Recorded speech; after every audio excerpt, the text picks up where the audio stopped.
Hello అండి, welcome to మావి చిగురు స్టోరీస్. ఈ కథ మీకు నచ్చితే లైక్ చేయటం మర్చిపోకండి. మీకు ఎలా అనిపించిందో కామెంట్ చేసి చెప్పండి. ఈ ఛానల్ని కొత్తగా చూసేవారు మరిన్ని మంచి కథల కోసం సబ్స్క్రైబ్ చేసి బెల్ ఐకాన్ ఆన్ చేయండి. అప్పుడు ఏ కొత్త వీడియో పెట్టినా మీ దాకా వస్తుంది. ఇక కథ మొదలు పెడదాం. అమ్మా, అమ్మాయిని తీసుకురండి, లేదంటే రావుకాలం వచ్చేస్తుంది అని అరుస్తాడు పెళ్ళిళ్ళ పేరయ్య.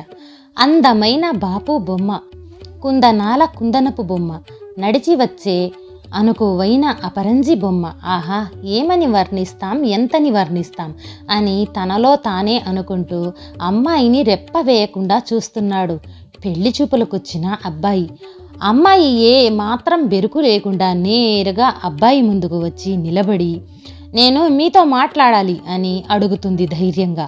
అబ్బాయి తరపు వాళ్ళంతా ముక్కున వేలు వేసుకోగా, అమ్మాయి తరపు వాళ్ళు మాత్రం కనీసం ఈ సంబంధమైనా కుదురుస్తుందా ఈ పిల్ల అంటూ తల కొట్టుకుంటున్నారు. అబ్బాయి షాక్ నుండి తేరుకోకుండానే అమ్మాయి వెంట నడిచాడు. పెరట్లోకి వెళ్ళటం ఆలస్యం. తన చీర కొంగు నడుముకి దగ్గర దోపుకొని, ఏరా ప్రపోజ్ చేస్తే కాదన్నానని ఇంటికొస్తావా సంబంధానికి? మొన్నిచ్చిన డోస్ సరిపోలేదరా అని చేతి గాజులు వెనక్కి లాక్కుంటూ అడుగుతుంది జాను. నువ్వు ఉన్నది ఉన్నట్లు మాట్లాడతామని తెలుసు, కానీ మరీ ఇంత అనుకోలేదే అంటూ బుగ్గలు నొక్కుకుంటాడు వరుణ్. అరే, వేగి అంటే పుచ్చ పగిలిపోయిద్ది, మర్యాద మర్యాద మర్యాద ఇచ్చి మాట్లాడు అంటూ చూపుడు వేలు చూపించి బెదిరిస్తుంది ఆ అమ్మాయి. చూపిన వేలుని వెనక్కి మడుస్తూ, జాను, అసలు నీకు పెళ్ళంటే ఎందుకిష్టం లేదో చెప్పు. అది సరైన సమాధానం అనిపిస్తేనే వెంటనే ఇక్కడి నుండి వెళ్ళిపోతాను. మళ్ళీ పెళ్లి ప్రస్తావన నీ దగ్గరికి తీసుకురాను అని నిజాయితీగా చెప్తాడు వరుణ్. సరే అయితే అదే నీ మాట మీద నిలబడి గుండె గట్టిగా పట్టుకొని మరీ నేను చెప్పేది వినండి మిస్టర్ వరుణ్ గారు. నేను రేప్ విక్టమ్ని. నా 8 ఏళ్లప్పుడు ఏం జరుగుతుందో నాకు తెలియకుండానే నా శరీరంతో ఆట ఆడుకున్నారు ఒక దుర్మార్గుడు. నా లాంటి వాళ్ళని పెళ్లి చేసుకోవాలని ఏ మగాడు అనుకోడు. అందుకే వచ్చిన సంబంధాలన్నీ వెనక్కిపోతున్నాయి. చాలా, ఇంకా వివరంగా వాడేం చేశాడో కూడా చెప్పాలనా అని చేతులు కట్టుకుని సూటిగా అంటుంది జాను. వరుణ్ ఒక్క క్షణం మౌనం తర్వాత, ఇలా చెప్పే సంబంధాలన్నీ చెడగొడుతున్నావా? ఇలా చెప్పుకొని ఏం సాధిద్దామని అంటాడు. అది పూర్తిగా నా స్వవిషయం, ఇక మీరు వెళ్ళొచ్చు అంటూ బయటకి దారి చూపిస్తుంది జాను. వరుణ్ ఆలోచిస్తూ అతనికి సంబంధించిన వారిని తీసుకొని వెళ్ళిపోతాడు. మళ్ళీ చెడగొట్టావా, మళ్ళీ చెడగొట్టావా, ఇది 100వది. ఇంకా ఎన్నాళ్ళు ఇలా వచ్చిన సంబంధాలన్నీ ఆ చెత్తంతా చెప్పి చెడగొడతావు? నిక్కచ్చిగా చెప్తే ఎవడు ఏలుకుంటాడే నిన్ను అని అరుస్తుంది జాను వాళ్ళ నానమ్మ. ఎవడు ఏలుకోమంటున్నాడు? నాకంటే పెద్దది, నా తోబుట్టిన దానికి తెలిసి తెలియని వయసులో ఇదే సంఘటన జరిగింది. అస్తమానం తవ్వుకోవటం ఎందుకని ఓ తలకమాసినోడినికి అంటగట్టారు. పెళ్ళైన తర్వాత ఏమైంది? ఆ విషయం తెలిసిన దాని మొగుడు అవమానించి అనుమానించి నానా చిత్రహింసలు పెట్టి ఆత్మహత్య చేసుకునేలాగా చేశాడు. అందుకే నన్ను చేసుకోబోయేవాడికి అన్నీ తెలిసి అతను నాతో పెళ్ళి మనస్ఫూర్తిగా సమ్మతమే అంటేనే చేసుకుంటా అంటున్నాను. అయినా మగాళ్ళ అగాత్యాలకి బలి అయిన మేము మళ్ళీ మగజాతిని నమ్మి ఎలా పెళ్లి చేసుకోవాలి నాయనమ్మ? అలా పెళ్లి చేసుకున్నందుకే కదా నా అక్క గంగలో కలిసిపోయింది. ఇంకోసారి పెళ్ళి అని ఒత్తిడి చేశావంటే చెప్పా పెట్టకుండా ఇంట్లో నుండి వెళ్ళిపోతా, చెప్తున్నా అని అరిచేసి మేడ మీదకి వెళ్ళిపోతుంది జాను. మరుసటి రోజు నుండి జాను తను పనిచేసే కాలేజ్కి వెళ్ళిపోతుంది యథావిధిగా. ఆమెకి తెలియకుండా, ఇబ్బంది కలిగించకుండా దూరం నుండే తనకి చూస్తూ ఆరాధిస్తున్నాడు వరుణ్. జాను అతన్ని గమనించిన కొన్నాళ్ళు తిరిగి తిరిగి అలుపొచ్చి అతనే వెంటపట్టం మానేస్తాడని గమ్ము నుండిపోయింది. రోజులు గడిచినా వరుణ్ తన వెంట పట్టం ఆగకపోవటంతో అతన్ని గట్టిగా మందలించి బుద్ధి చెప్పాలనుకుంటుంది జాను. ఆ రోజు సాయంత్రం కాలేజ్ బయట జాను కోసం ఎదురు చూస్తున్న వరుణ్ వెనక నుండి భుజంపై తట్టి పిలిచింది జాను.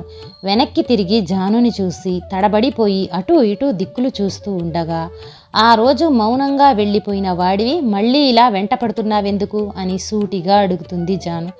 వరుణ్ కూడా ఖచ్చితంగా నేను నిన్ను ప్రేమించా జాను. నువ్వేదో చెప్పావని, ఏదో జరిగిందని నిన్ను వదులుకోలేను జాను. నిజమే, ఆ రోజు మౌనంగా వెళ్ళిపోయాను. కారణం, మా వాళ్ల ముందు నీ స్వవిషయాన్ని బహిర్గతం చేసి నిన్ను అల్లరిపాలు చేయటం ఇష్టం లేక. అంతేకాని నువ్వేదో తప్పు చేశావని, నువ్వు వదులుకోవాలని కాదు అని తేల్చి చెప్పేశాడు. మైల పడిపోయిన ఈ శరీరాన్ని నువ్వు ఆశిస్తున్నావంటే ఏదో ప్రతిఫలం నువ్వు ఆశిస్తున్నావని అనుకోవచ్చా? నిర్మోహమాటంగా అడిగేస్తుంది జాను. వరుణ్ చిన్నగా నవ్వేసి, అవును జాను, నీ స్వచ్ఛమైన మనసును ఆశిస్తున్నా. ఏ కల్మషం అంటని నీ పసి మనసుకి పడిపోయాను. నిన్ను మొదటిసారిగా ఎక్కడ చూశానో తెలుసా జాను? చిన్నపిల్లలతో కలిసి రోడ్డు మీద ఐస్ క్రీమ్ కోసం బండి దగ్గర ఓ గోలగోల చేస్తున్నప్పుడు. ఆ క్షణమే నీ నవ్వుకి, నీ మనస్సుకి ఫిదా అయిపోయా జాను. అంతేకాని నీ శరీరాన్ని చూసి కాదు. నీ మనస్సు మారి నాతో నడిచి చూడు జాను. ఈ జన్మకే కాదు, ప్రతి జన్మకి నీ చేయి విడవననే భరోసా నీకిస్తాను అంటూ అభ్యర్థనగా అడుగుతాడు. అతని కళ్ళల్లో నిజాయితీ జాను మనసుని చేరుతున్నా గాయపడ్డ శరీరం, మనసు అతన్ని అంగీకరించటాన్ని వ్యతిరేకిస్తున్నాయి. మౌనంగా అక్కడి నుండి వెళ్ళిపోయింది. జాను మౌనమైన అతన్ని బలహీనపరచలేదు. ఏదో ఒకరోజు ఆమె అంగీకరిస్తుందనే నమ్మకంతో ఉండిపోయాడు. కాలం కదిలి కదిలి 3 ఏళ్ళు ఇట్టే గడిచిపోయాయి.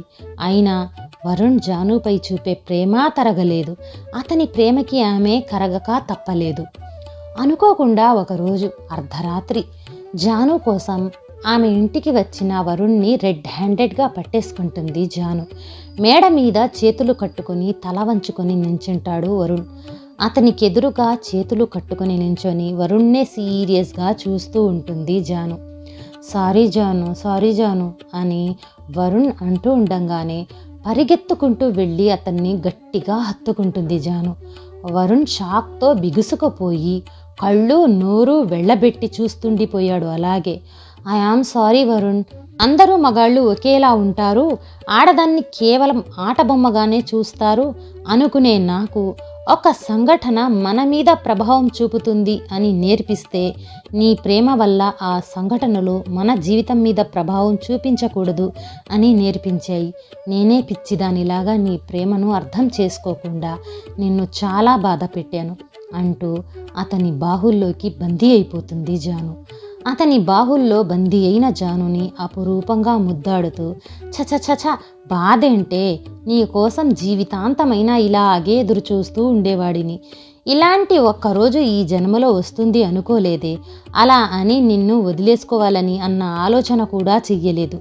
అన్నింటినీ కాలానికే వదిలేసి నిన్ను దూరం నుండే ఆరాధించటం మొదలుపెట్టాను. ఈరోజు ఈ క్షణం ఇలాగే ఆగిపోతే బాగుండు కదా అనిపిస్తుంది అంటూ ఎమోషనల్గా మాట్లాడతాడు వరుణ్. ఇలాగే ఆగిపోతే ఎలా వరుణ్? మన పెళ్ళి జరగాలి, మా నాన్నమ్మ కోరుకున్నట్లు గంపెడు పిల్లల్ని కనాలి అంటూ తలెత్తి చూసిన జానుకి అతని కళ్ళల్లో కనిపించిన కొంటెతనానికి బిడియంగా తలవాల్చేసి అతని గుండెల్లో తలదాచుకుంటుంది. ఆమెనలా చూసి గట్టిగా నవ్వేస్తూ, ఐ లవ్ యూ జాను అండ్ ఐ ప్రామిస్ యూ, నన్ను ఎందుకు పెళ్లి చేసుకుంటున్నానా అని లైఫ్లో రిగ్రెట్ అయ్యే థాట్ రాకుండా నిన్ను చూసుకుంటాను అని జాను తలపై తల పెట్టుకుంటూ ప్రేమగా చూస్తాడు Varun. I love you to Varun. ఈ గయ్యాళిని ఎలా ప్రేమించానురా బాబు అని ఒక్కసారైనా నువ్వు అనేలాగా చేస్తాను అల్లరిగా ఉంటుంది జాను. వరుణ్ జానుని ఇంకా గట్టిగా హత్తుకుంటూ అల్లరి పిల్ల అంటూ నవ్వేస్తాడు. జాను కూడా కిలకిలా నవ్వేస్తుంది. అతని నుండి దూరంగా జరగకుండానే ఆ అందమైన ప్రేమ జంటను మనసారా దీవిస్తుంది పైనుండి కాపు కాస్తున్న చల్లని చందమామ. ఈ కథ నచ్చితే లైక్, షేర్ చేసి తప్పకుండా సబ్స్క్రైబ్ చేయండి.